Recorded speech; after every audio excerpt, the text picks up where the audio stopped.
Let's start things off then by talking about Hartlepool United, as they're on the search for their sixth manager in less than 2 years after the dismissal of Simon Grayson. Of course, the Pools currently sit 10th in the National League table, sitting on 19 points. It's been a bit of turmoil, I suppose, at Hartlepool in the last couple of years. A bit stagnant, I suppose. How would you sum up Hartlepool United, though, from your perspective as a football club at the moment? Yeah, I think Hartlepool are a bit of a difficult one. I think losing Disaruvwe, for example, last season, by the end of last season, I think that's proven to be almost a bigger loss than anyone could expect it. I think it's impacted them a lot because you think when they got in Alex Reid that's probably quite a good replacement. I'm personally someone who really rated Alex Reid when he was at Wealdstone. But he started really well, but he hasn't scored in about 8 games now. I think his last 8 games. So I think when you take out a goal scorer like that and replace him with someone who he started really well, 3 goals in his first 3, something like that, and hasn't scored in his last 8. I think it's been a difficult time up top. But yeah, I think Hartlepool, as I said, I think it's a bit of a difficult one. It's they've had.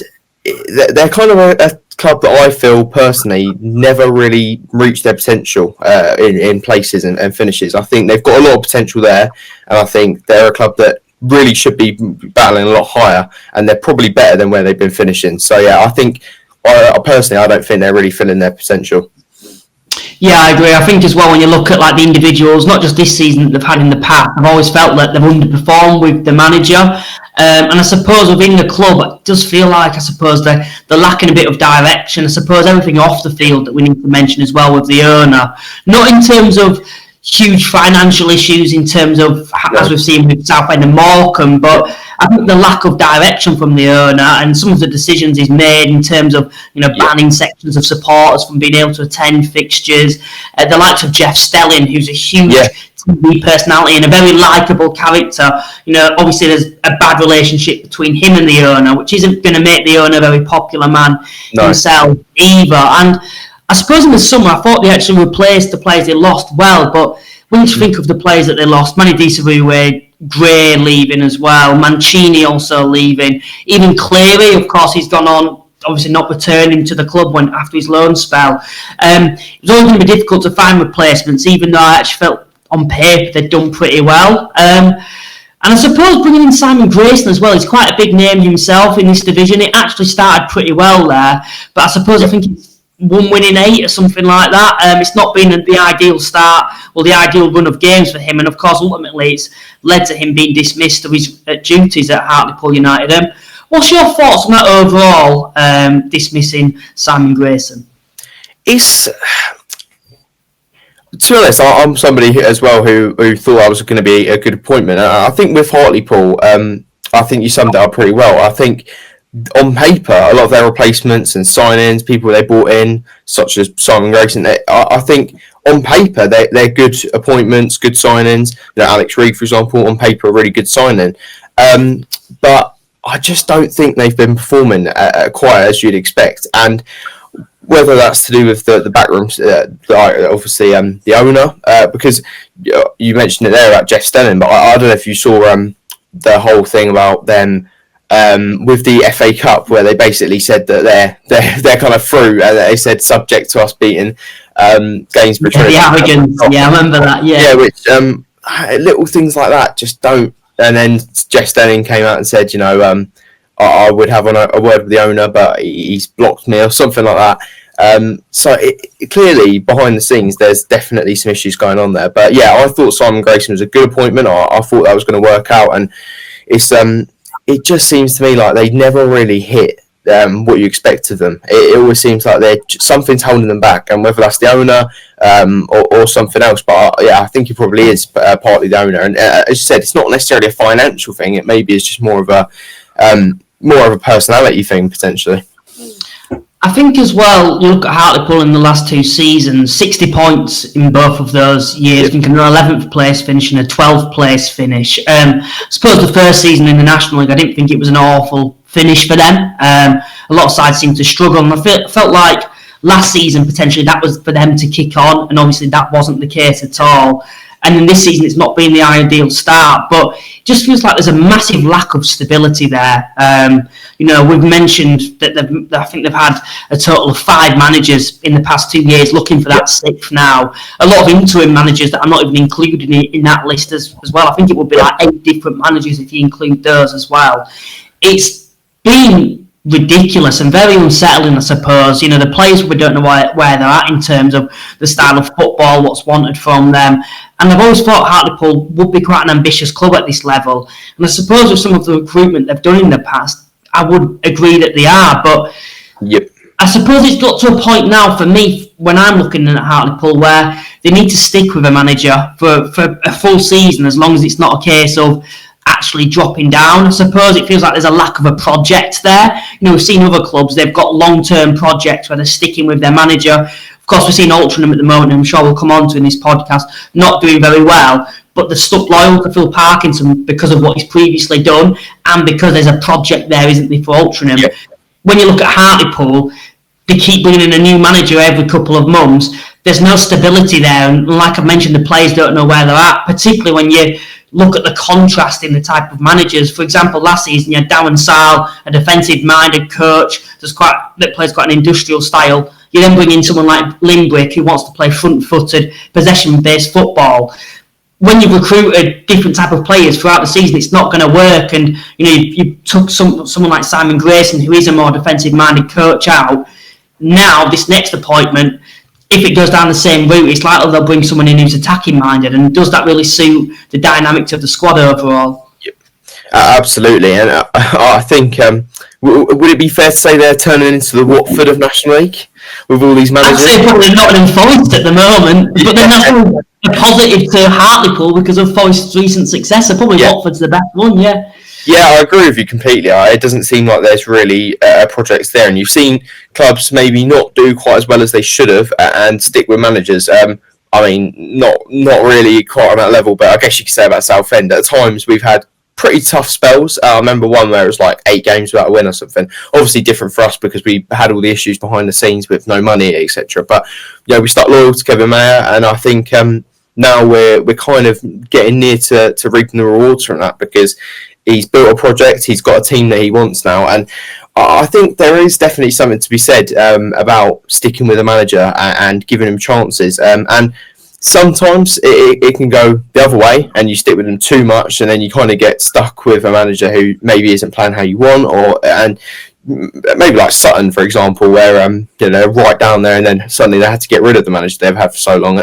I think, it's but I'm personally of the view that you should stick with managers as much as you can, as long as you think they're the right man. And I think, considering he's been there about 8 years now, I think it is 2017. I think.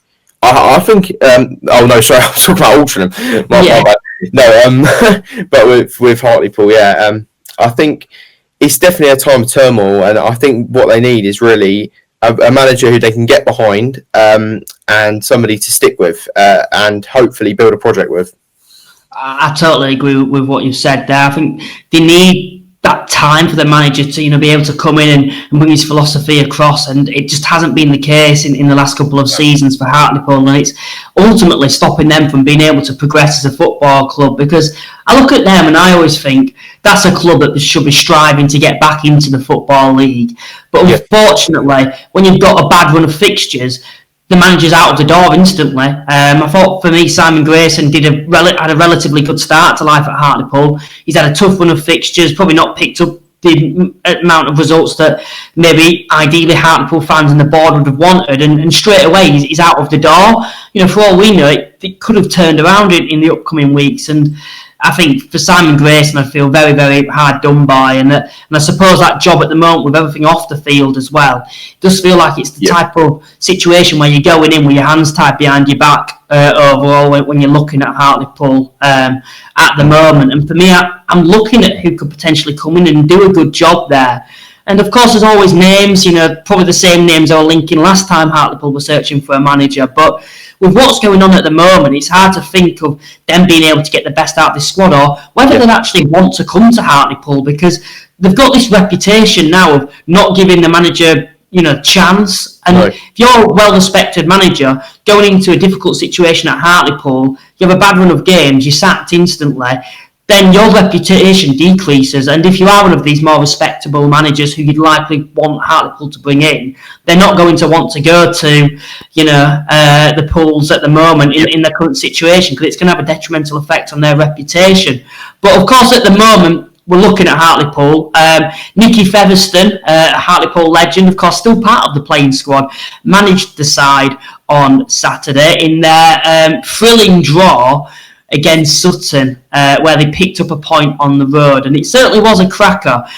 He's now the actual, among the favourites to be named as the permanent Hartlepool United manager. I think the instant thing you would say is it kind of screams the cheap option, I suppose. In their current situation at the moment, maybe someone will say it lacks ambition, but I think from the other side of things, you'd say he knows the club well.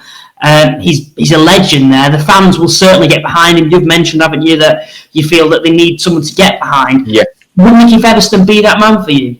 Yeah. Well, to be honest, and I don't know how popular this view will be, but as you said, it can feel like the cheap option or the easy option to just get somebody like that to manage. But to be honest, if he can do the job, I think that's exactly who they need. Is somebody who the fans know well, who the fans can get behind, a likeable character, and who can hopefully get the job done. I think that's what they need, to be honest, because it's felt very repetitive at Hartlepool in recent years, just constant. And as you said, I think there probably could be a comparison to Watford in the sense that who wants that job? Because you go in there and you know that you've got to hit the ground running immediately, which we know in this league that's not an easy thing to do, particularly if it's a group of players who perhaps don't suit your style, etc. And so it's difficult going into a club and doing that. So I'm not sure who would really want the job, if I'm completely honest, unless there is a long-term project plan for them and they say, look,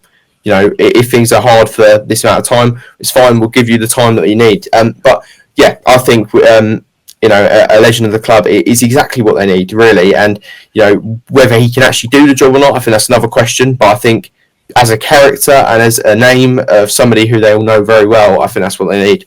It's a good opportunity for Nicky Featherstone as well to get into management, I suppose. And as I mentioned, he knows the club inside out from his time at the Pools. He's actually played for Hartlepool for over a decade now. He certainly is the definition of a club legend. They're getting promoted with them and now obviously dropping back down into the National League with them too. I think some other names that probably come to mind as the ambitious ones, I could see potentially one of them actually being quite effective. The other one, although it's ambitious, I don't think it'd be a good fit. Mike Williamson's one, I think geographically from his time at Gateshead, someone say that'd work. But also Paul Hurst, of course, the ex-Grimsby manager, knows how to get a side out of this league. He can get the job done, and I see a lot of similarities within that Grimsby squad and that Hartlepool squad in the physicality that they've got. And I think that'd be the ideal one for me. It's just whether that would be realistic. Mike Williamson, nice football he plays, but I suppose would that suit the Hartlepool squad at the moment?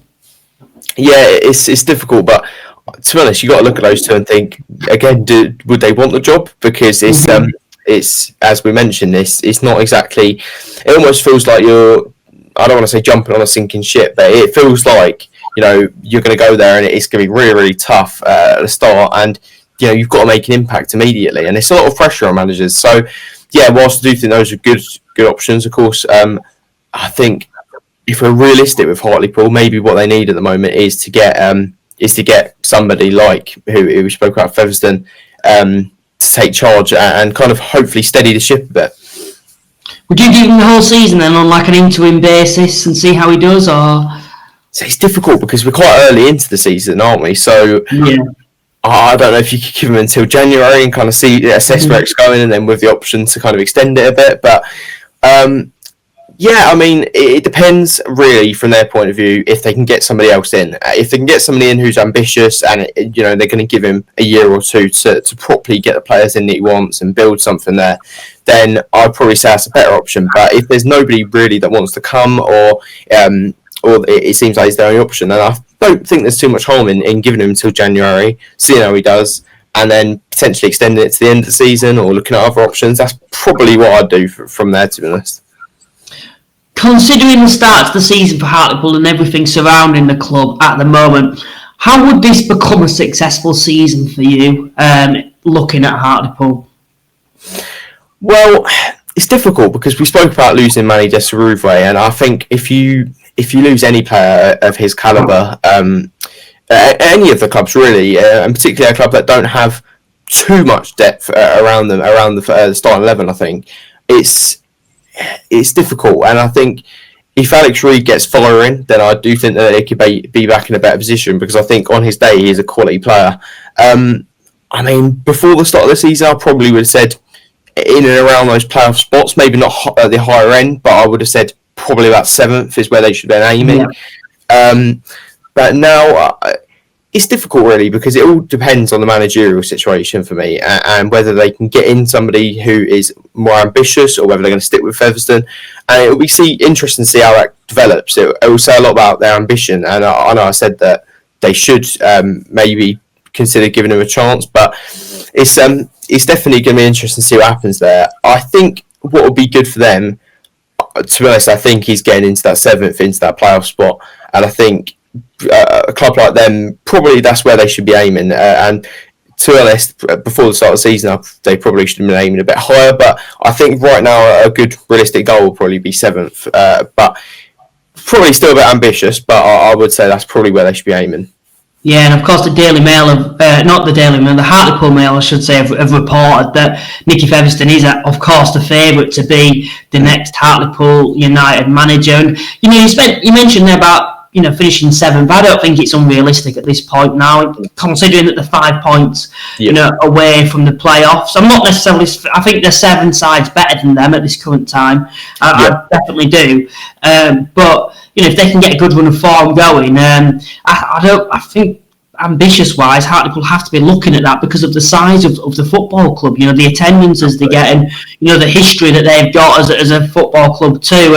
Simon Grayson came in, and there's a reason that he actually went to Hartlepool. I don't think he's the type of man in the first place to look at across the National League, and I don't think there'd be many clubs that would potentially attract him to go. Hartlepool was obviously one that attracted him, and maybe geographically was one reason, but probably the other reason was because they're a big club, and I think he saw potential there. And I suppose for me, he mentioned as well that he don't want to come in and have them finishing 11th or 12th like they previously have done. He's come in to get them into the playoffs and hoping to strive for promotion. And I suppose Hartlepool fans will be hoping that potentially they can finish inside the playoffs this season, or at least do a good go towards it, because in the last 2, the season has kind of died down by early March time. Looking at Saturday's fixtures then, reflecting on the games, the key ones that I've picked out, I suppose, would probably be Truro ended Halifax's 6-game unbeaten run, actually coming from back 1-0 down as well to win 2-1, scoring in the dying stages of the game. Of course, your boy Southend United put 24th place Morecambe to the sword. 6 games without a win now for Morecambe. And you think that's bad. Looking at Altrincham at the moment, 8 games without a win for them after losing at home to Woking. Altrincham have had quite a tough run of fixtures themselves there. But I suppose, you look at the Woking game as a more winnable one, and I think they were rightfully beaten on the day. Yeah, there's a lot of... did you say about the Altrincham game there? It just cut out a little bit. Altrincham, yeah. Yeah, Altrincham, again, is a club that we're probably going to speak about this podcast quite a lot, because they're, again, an interesting one. And I think it's a disappointing result, of course it is. I just want to say about Altrincham as well, because I know we're going to speak about it on this podcast. I don't know if you're saving it for a bit later. But one thing about Altrincham, just quickly, is that... I just think with them, their model at the club is almost a little bit unsustainable. It's almost, to me, it almost seems a bit like Brighton model in recent years, where they get these good players. You see like Regan Linney, Chris Clark, things like that, or players like that of their calibre, and they get rid of them and then keep trying to replace those quality players, and it just. Obviously, at this level, you're kind of forced into it quite a lot of the time with players. Regan Linney wanting to be a bit more ambitious, going to Carlisle, Chris Clark moving up to Peterborough. So there's a lot of like ambitious moves there. But it just seems a little bit of an unsustainable model, I feel, with clubs when they get rid of their best players and then constantly are trying to replace them, because it's hard to build a project when you're constantly getting rid of those star players, I think. But yeah, I've got to say, against Woking, they were beaten by the better team, and I think it really comes down to that. I think Woking played a good game plan, went in there, and to get those 3 points away from home to a team like Altrincham, I think is a really, really solid result for Woking. I think they should be very, very happy with it. I think, you look at both sides. I think both have certainly been quite underwhelming this season. Woking, new ownership, I think everyone felt, based on that momentum they had at the second half of last season, they would really push on this year, and it just hasn't been the case so far. As for Altrincham as well, if you actually look at statistics-wise, they should, based on points, based on goals for, chances created, goals against, Altrincham are in a bit of a false position at the moment, but you look at that Woking game and there's no statistics to hide behind that performance. Right. They lost to the better team, and Phil Parkisnon, now we speak about loyalty in football, spoke about Hartlepool need to be more loyal and maybe look at Altrincham, but you look at them at the moment as a football club, there is a project there. In the last couple of seasons, they've really come on. Do you feel, for me, that Phil Parkisnon himself is a victim of his own success? Yeah, to be honest, I do. And, because he got them promoted in, I think, 2019, something like that. So kept them in the division. Then the last 2 years, they've actually probably outperformed by being in the playoffs and on the verges of the playoffs too. Yeah, I think it was it the 23-24 season when they were in the playoffs? So, he's done really, really well at Altrincham. And, I sometimes like to compare other teams to Southend to try and make it a bit more close to home, but it's not similar to Southend, but it is in kind of a way, because it's like Kev Mayer, he did so well with all the troubles at the club and stuff to steady the ship, and what he did and nearly getting us into playoffs, that when we came out of those troubles, it was like, he set such a high standard for himself that it was really hard the next season to go and meet that. I think there is a case for Phil Parkisnon of making himself a victim of his own success, almost he set this standard now at the club where maybe they're kind of, I mean, if you look at the stature of the club, they're potentially overperforming in many ways. I mean, probably not right now because they're right down lower in the table. But I think in recent years, when they're fourth in the league, in the National League, that's a huge thing for that club, I think. I think there's definitely a case for him being a victim of his own success. I think as well, you've mentioned there the players that they've lost. I suppose I can agree, then I disagree, because I think you have to look at someone like a Halifax or even Gateshead in the past couple of years before this season, where they've always dealt with being able to lose their best players, and they're still every season being able to compete for the playoffs. Altrincham, we have to remember, lost Chris Clark in the summer. And there was another player as well, I'm sure, on the attacking side that they lost that season too. And Newby went last season. Con Clark left, and I think everyone felt they were going to fall off. And players like Regan Linney, Newby really did come on in that following season. As for last season, they lost Newby, Linney, and for me, I think they've probably run out of finding these hidden gems who are going to be prolific. They've got a lot of players that have got a lot of potential. The likes of Redding going forward, for me, I like the look of him. Even the likes of Gale, who's come in. Knowles, to be fair, Jimmy Knowles, he scored 9 goals, I believe, for Altrincham this season, but that's still not enough. And as well, I think as well, you look across the team, maybe I thought they'd be more balanced as a side in terms of defensively. Think, right, we're probably not going to have another Regan Linney and a Newby who are going to produce, over 20 goals each. But now maybe as a team we need to think, right, we need to be stronger defensively, we need a more solid midfield, and then hopefully more players can chip in with the goals to make up for the loss. And it just doesn't feel like it's the case. There's no one at the moment who's standing out and shining in that Altrincham side. And I suppose injuries as well has had a massive effect on them so far this season. They've been quite unfortunate with them, but so have a lot of sides, and I don't think that's really something that you can really use as a massive excuse anymore in this division. I think in the summer you've got to say predict that you're probably going to get injuries and you need to prepare better, and I don't think Altrincham potentially haven't recruited well in the summer, so I'm sure Phil Parkisnon, by certain sections of the fan base, it's clear, it's true that some of them are putting him under a lot of pressure at the moment. Moving on to probably the fixture of the game week, Carlisle United 4, Forest Green Rovers 2. Robbie Savage had a lot to say after the game about this fixture in terms of the actual game itself. He felt his side were the better side on the day, and that they can actually compete with anybody in this division and beat anybody on their day. But it was Carlisle United who came on top. Chris Clark's debut in the actual National League itself, linking up with Regan Linney well. He's already got an assist. Regan Linney stole the show though once again. 2 goals for him. 2 very, very good goals as well once again. And a great win for Carlisle United. And these are the games they need to be winning if they want to be involved in the title race. Definitely. I think you said there about Regan Linney. I mean, we could have predicted before he signed there how good of a signing that would be. But he's met our expectations of him, if not exceeded them. He's been absolute quality for Carlisle, and I think Carlisle have been really, really smart with how they've come into the division. Because a lot of teams, come down and kind of get trapped into that concept of going for League Two players who are a bit older with a bit more experience. And I don't think that necessarily always works. What you need is a player who's relatively young, like a decent age, and somebody who knows the division and knows how to score in it. And I think that's what they've done. They've signed, Regan Linney. They've signed Chris Clark, who I know came from a big club, but obviously knows the division inside and out. He was scoring for fun when he was in it before. And I think that they've just made some really, really smart signings, and I think that they've just done it.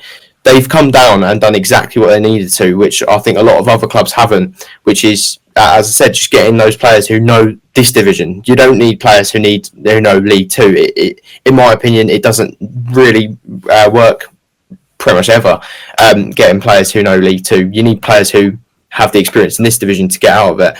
And I just think Carlisle are quality. I think I have some concerns over their midfield. I think they lack a little bit of pace in that midfield, is what I'd say about that. But I think overall, as a squad, I think they're pretty decent. And I think they're definitely going to be pushing for the title. As for Forest Green, I tend to agree with Robbie Savage, to be honest, on that.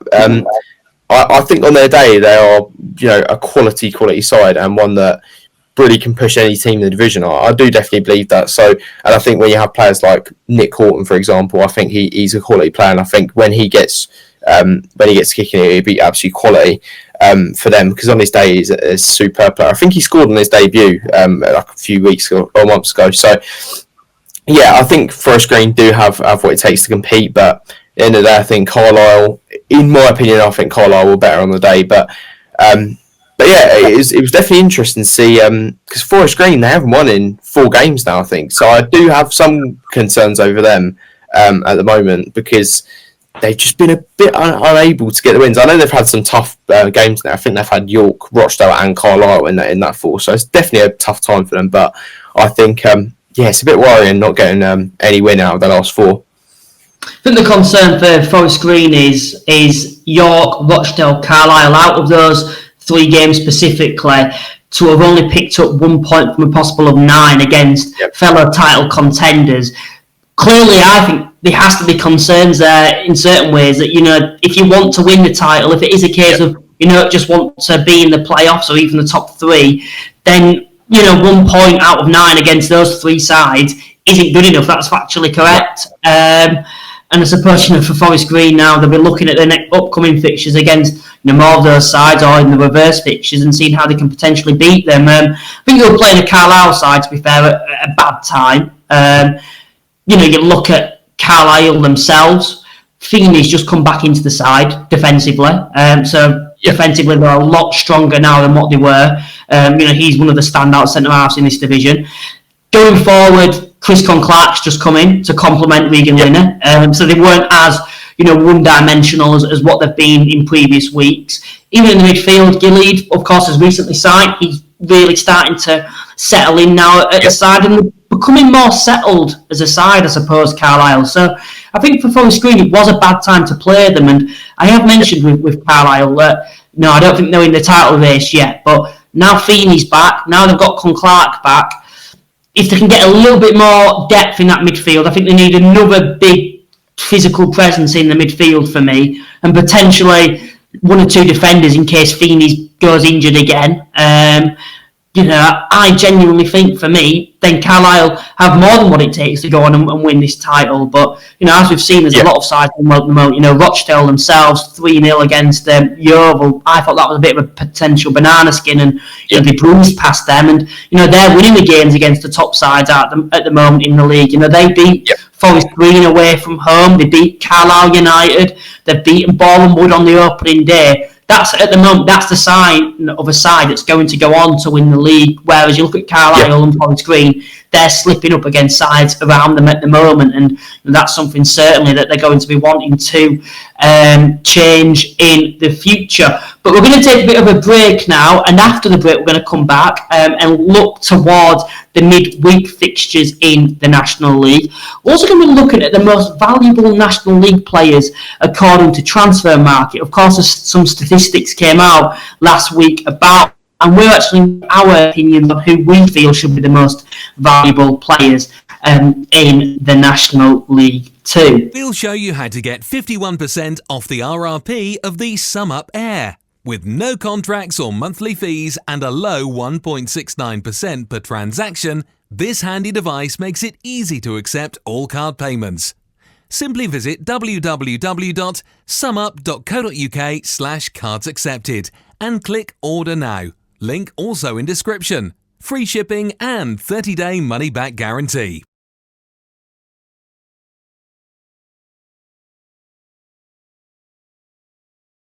So, DAZN actually posted some statistics based on who the most valuable players are in the National League according to Transfer Market. And Dixon Bonner, of course, Morecambe's Dixon Bonner, the central midfielder, has been valued at £350,000 as the most valuable player in the National League. Of course, he signed from QPR, or I think he's actually on loan from QPR, I should say, earlier this season. Of course, just for those that want to know, Morecambe do currently sit 24th in the league table, and what's more ironic is the second most valuable player in the National League, when I do my research, is another Morecambe player in Maldini Karui, I think that's how you pronounce it. The centre-half is worth £300,000 himself, and then following that, maybe a little bit more realistic now, Alex Gillard, the Carlisle United midfielder, is worth £275,000.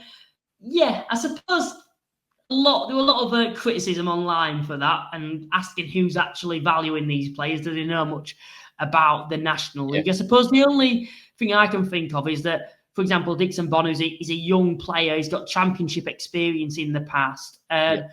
Suppose you look from an outside perspective, if you're not watching the National League week in, week out, which I think will be pretty hard for people who, do these valuations, you would probably look at Dixon Bonner and go, he will be worth quite a bit of money, considering him still being young and having that championship experience. But still, we think of some of the other players that we're not going to mention yet in this division that aren't even in the top three. And it's quite ludicrous, isn't it? Yeah, I think we're going to get onto it in a moment, I'm sure, but there's a lot of players that probably should be over him. But I kind of hear with him, I can kind of understand the perspective, and I think it's hard valuing National League players. It really is, because what do you kind of value it based on? Like, I guess we're going to value it based on like age and etc. But do you value it on how much other National League clubs would pay, or how much bigger clubs would pay? I don't know. It's quite difficult knowing from their perspective how to value it. But yeah, I think we can agree they are pretty ludicrous. I mean, particularly that second Morecambe player you mentioned, I think that's probably more ridiculous than Dixon Bonner. But I think at least with him, you said there, he's got the championship experience with QPR, and he's he's still young.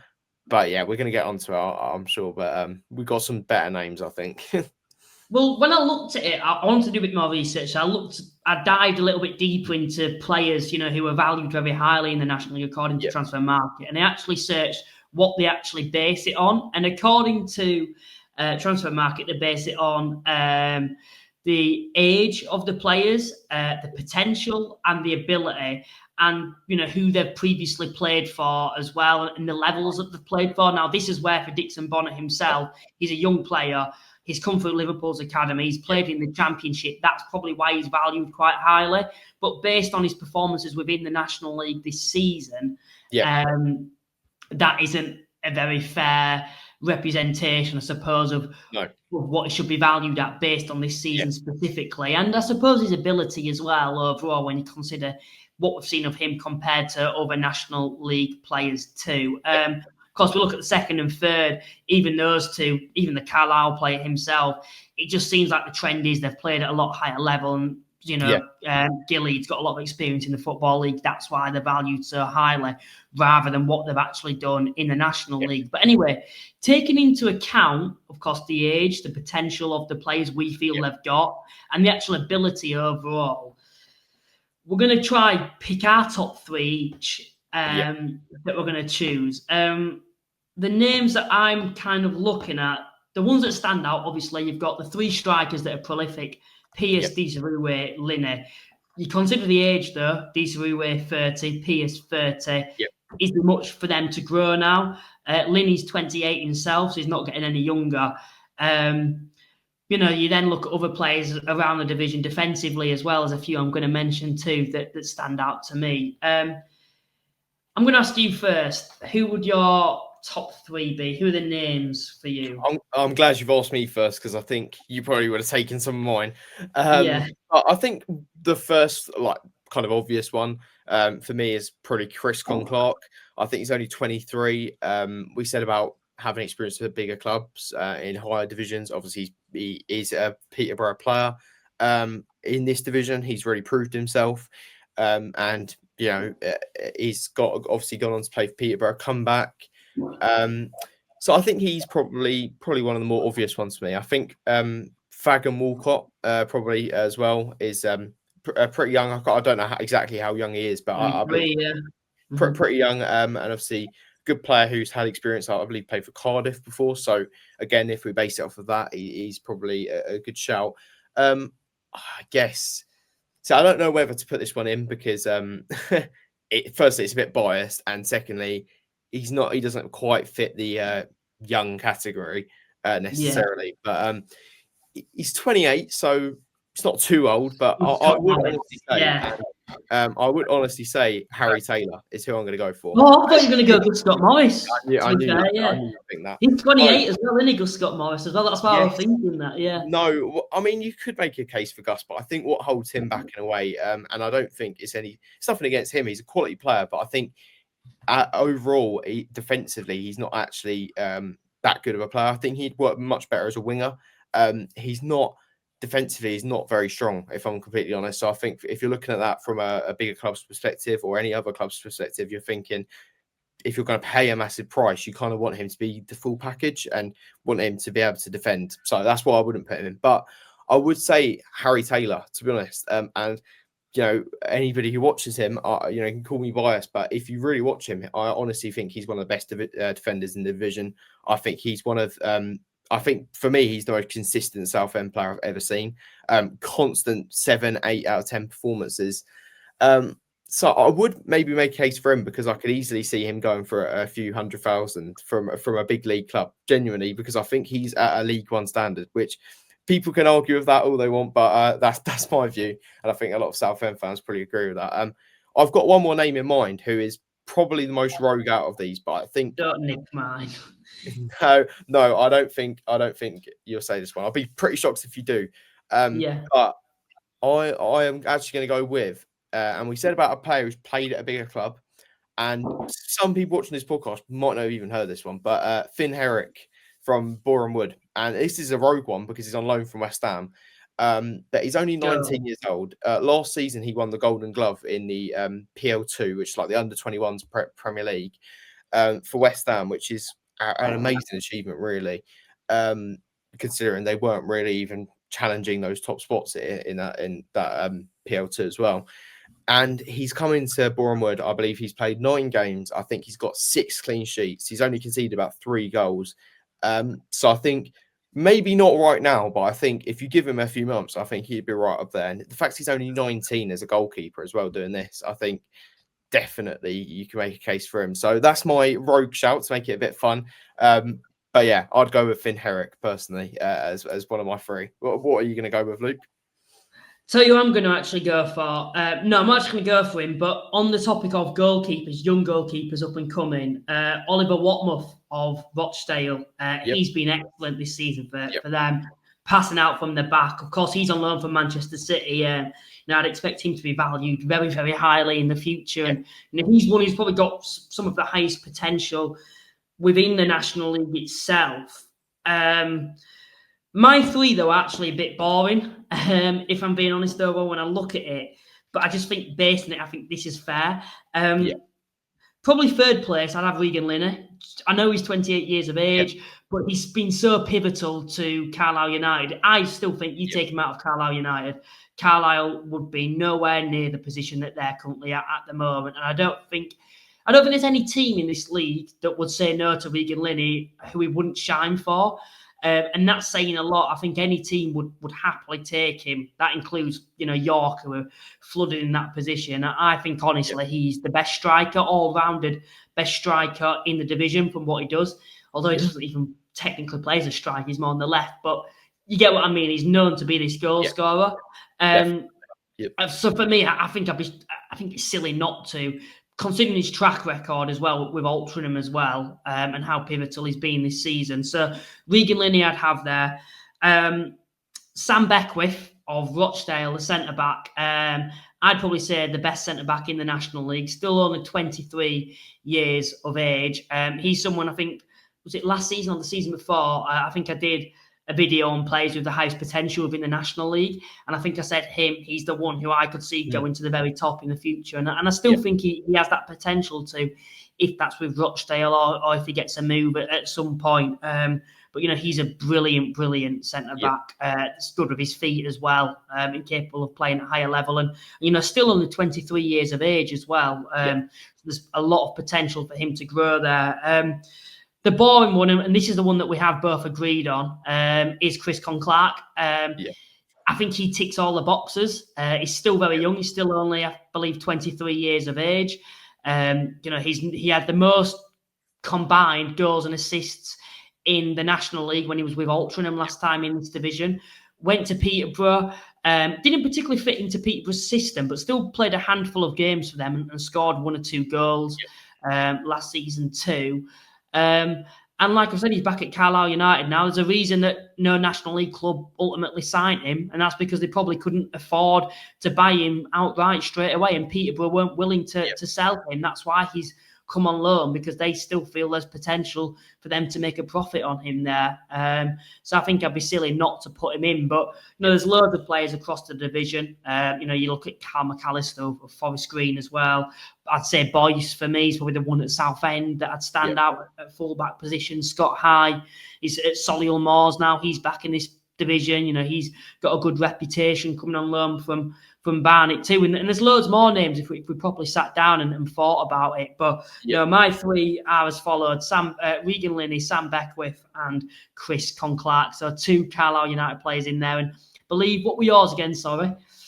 Well, if I had to limit it to 3. So I kind of like, obviously Regan Linney probably would be in my 3, but I tried to make it a bit interesting and let you have that one as well, because I took Chris Conclark. So but if I really had to sit down and give a 3, it'd probably be Regan Linney, Chris Conclark, and then I'm just going to go rogue and I'm going to go Herrick, and I will die on that hill, because I think he ticks all the boxes. He's got experience at a bigger club. He's very young, 19, and if anybody pays attention to how good he is, I mean, when I watched him with Southend, when we played him, it was just one of those keepers where you're just rolling your eyes like, oh my God, like, how is he doing this? Because he was just saving like some of the craziest shots at the start. I was just like, oh my God. And he's exactly the kind of, if you play against Boreham Wood, and you only have to look at how successful they've been this season already and how well they're doing. And I don't want to say it's not all down to him, but like a big chunk of that is genuinely down to him and how many. I'm not saying like all the clean sheets are just down to him, but he's a quality player, and I would go with Herrick as my little rogue shout. But as we said, there's loads of players, even players from York. I feel like we didn't talk about York maybe quite as much as Felix, Pierce, yeah. Yeah, there's so many, and even Pierce, like he's 30 years old, but like you still have to make an argument for him, don't you? Because of how many goals he scores. And there's others like maybe even Alex Hunt. I think on his day, I probably wouldn't put it right up there, but I think on his day he's pretty good. I think he's pretty young. He's about 24 or something. Pretty decent player. And even newbie. There's loads of players really that you could chuck in there, and I think the National League as a whole has. I haven't really seen it be quite as strong in terms of how many talent and how many good players there are in quite a long time, to be honest. Moving on to Tuesday's fixtures, then, of course, we've got 3 fixtures to preview. This isn't going towards the Predictions League for those wanting to know. But, of course, starting things off, we've got Graham Coughlan's Boston, who host 24th place Morecambe. Surely for Morecambe, this is a game where it's a must-win, I think. I know it's away from home against a mid-table outfit, but they're getting to a point now where there's a bit of a gap creating the 5 points adrift, aren't they, of getting out of the drop zone. As for the current manager, Ashby Johal of Morecambe, it's clearly not worked so far, and results have to turn very quickly. He's made some quite bold statements about how they're going to be this really good team, this really good football inside, and that, judges in October. Well, we're well into October now, and I've not seen enough from them. I think they're only getting worse as the season goes on, where you'd expect them to be getting better with players coming back to full fitness. This is a must-win for them, but if I'm being honest, the way Boston are at the moment, they've taken points off Scunthorpe and Forest Green now. I'm going to go for a Boston 2-0 win. How do you see it going? Yeah, I can't really disagree with that. I had a result in my head, and it's probably Boston 2, Morecambe 1, to be honest. And I think the thing is with Morecambe, I think with their manager, it's not to say that he maybe couldn't be a good manager in the future, but I think right at this second, he's probably a bit young, and I think he's a bit out of his depth, if I'm completely honest. I think it's a big thing taking on a club like Morecambe, where this is meant to be they're meant to be going into a great era at the club where they've just got past their troubles. Now they're on the up. And I think to be kind of the figurehead for that, the spearhead for that is quite a big thing. And I think it's a big thing to take on as a young manager, to be, they probably needed somebody with a bit more experience. Even their previous managers keep him, if anything. And it's just a difficult job for him. And sadly for Morecambe, I don't see it getting any better anytime soon, to be honest. So I'm going to have to go with a Boston 2-1 win. Yeah, I think just on that with Morecambe, I have a slight bit of sympathy for him, because I think in his youth career he was quite very well respected when he was coaching in academies and even abroad, when he's worked at likes of Como before. I just don't think now, in hindsight, you're probably the right move for him overall. Yes, there's a project there, the first Sikh manager under Sikh ownership. A new club, a new era. There's clearly a bit of a bounce. Maybe at the time a bit of lack of pressure, but considering the calibre of players they've brought in on paper, they should be performing a lot better than what they have done. And for me, I just don't think it was the right decision for him. I think, if he'd have thought about it maybe in the summer, if Morecambe had everything sorted for July, he had a full summer, being able to bring in players that were fully fit at the time, had a pre-season behind him, then maybe that would have been the right move for him. But coming in where you need to get points on the board instantly, it's not been the case, and there's a bit of a gap now. And if you're looking at Morecambe now, you think, right, they need someone experienced to get them out of this current situation. And unfortunately, that's one of the things that Ashby Johal doesn't have to his advantage, is that lack of experience at the moment for him personally. And unfortunately, it's probably going to have a bit of a detrimental effect on his reputation as well for future jobs too. So I have a bit of sympathy for him, but I think Morecambe's situation now, it's not time for sympathy. It's time to bring in someone with experience to keep them in the National League, because yes, they're happy to have a football club back again, but football changes very quickly. And after one era's ended positively in terms of having the ownership, now they need to build on this and at least be able to survive in the National League. And on the route they're currently going, they're getting fairly comfortably beaten week in, week out. They've conceded 39 goals. They're averaging 3 goals a game after 13 fixtures. That is certainly unacceptable, and going on that route, they're going to go down quite miserably, to be honest. But no, moving on to the next fixture, Eastleigh will be wanting to get back to winning ways after a positive start under their new management. Of course, they were defeated on Saturday, 2 Boreham Wood away from home. They're hosting Scunthorpe United, who, of course, are flying themselves at the moment, despite that disappointing result against Boston, dropping points. I think this will be quite an entertaining one. I'm actually going to go for a 2-2 draw. It being at Eastleigh, it's a long way for Scunthorpe on a Tuesday night. And Eastleigh were actually on pretty good form before that defeat to Boreham Wood. So I'm going to go for a 2-2 draw for this one. How do you see it going? Well, I was thinking in my head a 3-3 draw, but now that I think about it, I think I personally really rate Scunthorpe, and I think they're kind of in a similar position to Boreham Wood, where they've just come up and they're both looking really, really strong. And I think they've taken a lot of people by surprise. I think anybody who watched Scunthorpe maybe isn't quite shocked to somebody who hasn't, because they were a quality side. But I think, this is a difficult one, to be honest. And I think it might actually be, there's one more that we're going to talk about. That'll probably be a good game as well. But I think this could be the best game of the lot. I'm going to go with a Eastleigh 1, Scunthorpe 2. I'm going to go with that. And back in Scunthorpe at the moment. Them and Boreham Wood have just been such an unknown quantity. I don't think either was particularly looking at Boreham Wood. No one expected them to have the style that they have in terms of that possession-based, fast-flowing football. I think everyone just thought they'd be the same old industrial Boreham Wood, and it's not being the case. And with Scunthorpe as well, I think a lot of people wrote them off, including myself, and they're certainly thriving off being the underdogs towards the top at the moment, like other sides as well, who we've not spoken about, like some Tamworth as well, who are on the verges of the playoffs.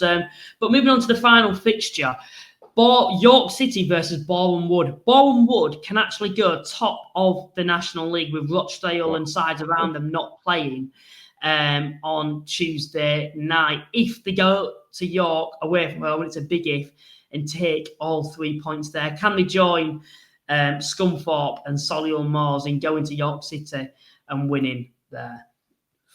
Yeah, this is a big one to really test Boreham Wood and see if they're quite at the level where I think a lot of us think they are, because I said about Herrick earlier, but then they've got some other quality players. Abdul Malik, for example, on the wing. I think he's a quality wing back.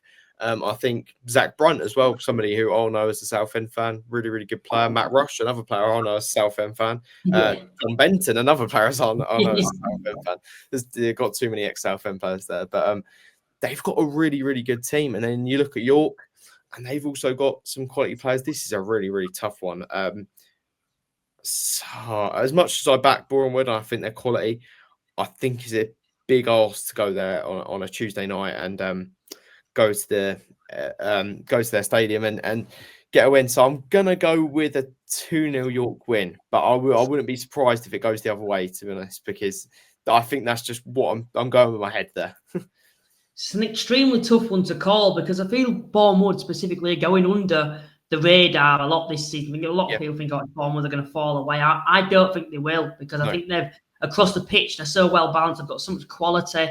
They've kept that strong defensive mentality, whilst also having, not even relying on individuals going forward, having a collective good attack, as with the players that you've mentioned there. Rike Sousa's another one, on the flanks. There's another player, I can never pronounce his name, the attacking midfielder / kind of winger. He's another one who's been a star man this season for them and been one of the shining lights of the National League, whilst also having, 2 actual good goal scorers as well going forward.